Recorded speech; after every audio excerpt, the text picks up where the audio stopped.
I was an emergency physician. I worked in the emergency department for 10 years.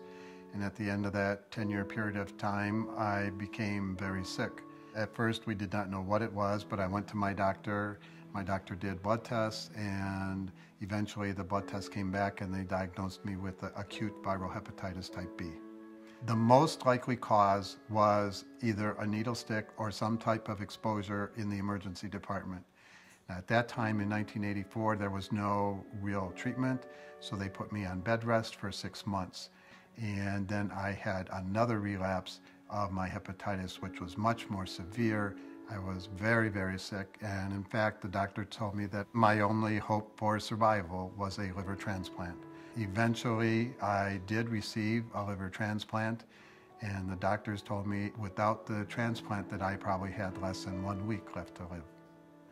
It was a very difficult time, especially as the symptoms progressed, and the thing that helped me the most was the tremendous support that I had from my immediate family, as well as I had a very strong support group from my church, which was very, very helpful. After getting my liver, I was blessed to have a healthy life.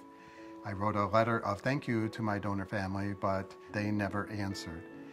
I did find out that my donor was a murder victim, and I went to the murder trial sitting with a family I suspected was my donor family. By writing a second anonymous letter to the family through the prosecutor at the trial, at the end of the trial, I did meet my donor family, and our two families have become friends, been to each other's family events and things like that. My donor dad told me that at the time that his daughter was critically injured in the hospital and he was approached for organ donation, he wasn't sure. But he told me that after he met me and realized that a part of his daughter was still alive and doing good works through me, that, you know, his anger over his daughter's death went away. And he now volunteers with LifeLink in Georgia for organ donation.